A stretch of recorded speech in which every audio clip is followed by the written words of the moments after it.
اعوذ باللہ من الشیطان الرجیم بسم اللہ الرحمن الرحیم السلام علیکم ورحمۃ اللہ وبرکاتہ۔ محترم ناظرین، آئیے سب سے پہلے اللہ کی بارگاہ میں دعا کرتے ہیں کہ اللہ تعالیٰ تمام بیماروں کو شفائے کاملہ عطا فرمائے، اور جو بھی کسی بھی مشکل میں، پریشانی میں، مصیبت میں، کسی طرح کی بھی تنگ دستی میں مبتلا ہے، اللہ تعالیٰ سب پر اپنا فضل و کرم فرمائے۔ اللہ تعالیٰ تمام بیماروں کو شفائے کاملہ عطا فرمائے۔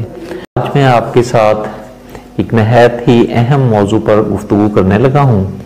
امید ہے آپ اس ویڈیو کو غور سے سنیں گے اور کوشش کریں گے کہ اپنی زندگی میں بھی اس کو امپلیمنٹ کریں۔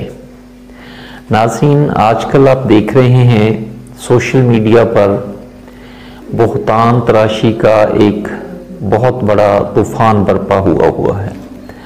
آج جس موضوع پر میں بات کرنے لگا ہوں وہ موضوع ہے خاور مانی کا، بشرا بی بی اور عمران خان صاحب۔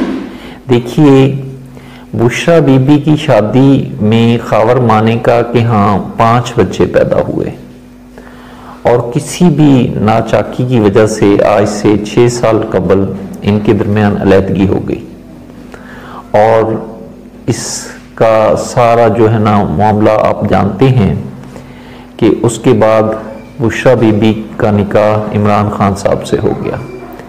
لیکن کچھ دن پہلے یا کچھ ماہ پہلے سے ایک نیا طوفان برپا ہو گیا ہے کہ خاور مانیکا صاحب نے اپنی سابقہ اہلیہ پر الزام تراشی شروع کر دی ہے۔ بہتان تراشی میں کہوں گا اسے، چونکہ یہ بہتان ہی ہوتا ہے جب آپ 6 سال تک خاموش رہتے ہیں۔ اگر یہ آپ کے علم میں تھی بات کہ یہ سب غلط ہوا ہے تو 6 سال تک خاموش نہیں رہنا چاہیے تھا۔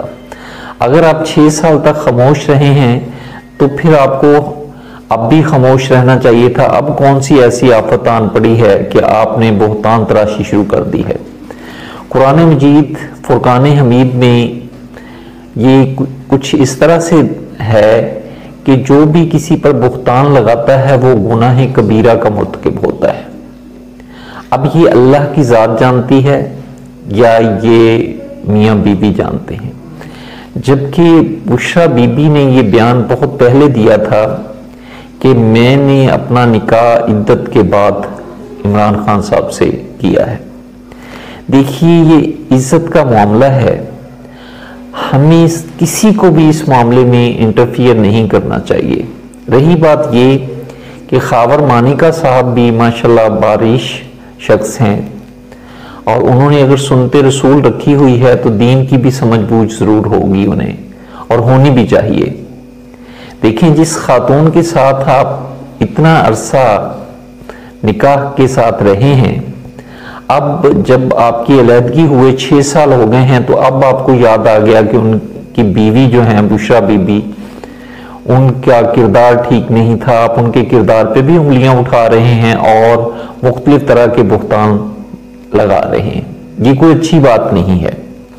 دیکھیے، بے شک عزت اور ذلت اللہ کے ہاتھ میں ہے۔ لوگ جو مرضی کر لیں، وہ کسی کی عزت میں کمی نہیں کر سکتے، اور نہ کسی کو اگر اللہ نے ذلت لکھ دی ہے تو اس کو عزت بخش سکتے ہیں۔ فیکٹس اور فگرز کی روشنی میں ہم یہ کہہ سکتے ہیں کہ یہ سارا کھیل عمران خان صاحب کی سیاسی ساکھ کو نقصان پہنچانے کے لیے رچایا گیا ہے، مگر اللہ تعالیٰ انسانوں کے دلوں میں بستا ہے، وہ ذات لوگوں کے دلوں کو جس طرف چاہے پھیر سکتی ہے۔ قرآن مجید کی آیت کا مفہوم ہے کہ ایک تدبیر لوگ کرتے ہیں اور ایک تدبیر اللہ تعالیٰ کی ذات فرماتی ہے۔ ہوتا وہی ہے جو اللہ کی رضا ہوتی ہے۔ ناظرین، آج میں کچھ بات اس موضوع پر بھی کروں گا کہ ہماری پاک فوج دنیا کی ایک عظیم فوج ہے، یہ ہماری سرحدوں کی محافظ ہے، لہٰذا ہمیں ہمیشہ اپنی فوج کے ساتھ شانہ بشانہ کھڑے ہونا چاہیے۔ ہم کھڑے ہیں، پہلے بھی کھڑے تھے، کھڑے ہیں اور انشاءاللہ کھڑے رہیں گے۔ اسی طرح جتنے بھی اس ملک کے ادارے ہیں یہ ہمارے ادارے ہیں۔ بس گزارش صرف اتنی ہے کہ انصاف کے تقاضے پورے کیے جائیں، انصاف ہوتا ہوا دکھائی دینا چاہیے۔ اس ملک کی معیشت کی تباہی کے ذمہ دار جو بھی ہیں وہ اللہ تعالیٰ کی گرفت سے کبھی بھی نہیں بچ سکتے۔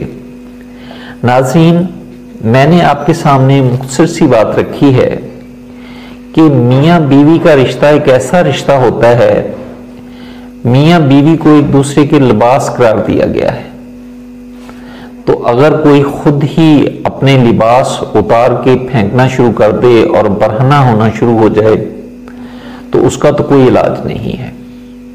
لہٰذا میری دست بدستہ گزارش ہے ان لوگوں سے جو اس ٹاپک کو اچھال رہے ہیں، چونکہ اسلام نے ہمیں منع کیا ہے ایسی باتوں سے کہ کسی دوسرے کے گھر کے معاملات میں ٹو لگانا اور اس کو اچھالنا، یہ انتہائی برا فعل ہے۔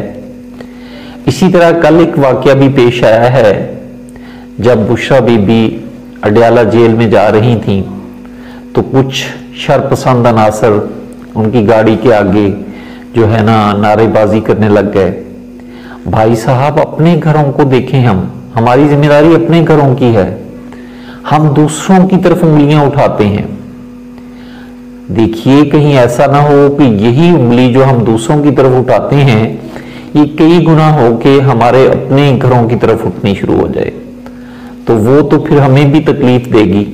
لہٰذا اللہ کی ذات سے ڈریں اور کبھی بھی دوسروں پر الزام تراشی اور بہتان لگانے سے گریز کریں۔ آخر میں اپنی ویڈیو کا اختتام شاعر کے اس شعر سے کرتا ہوں: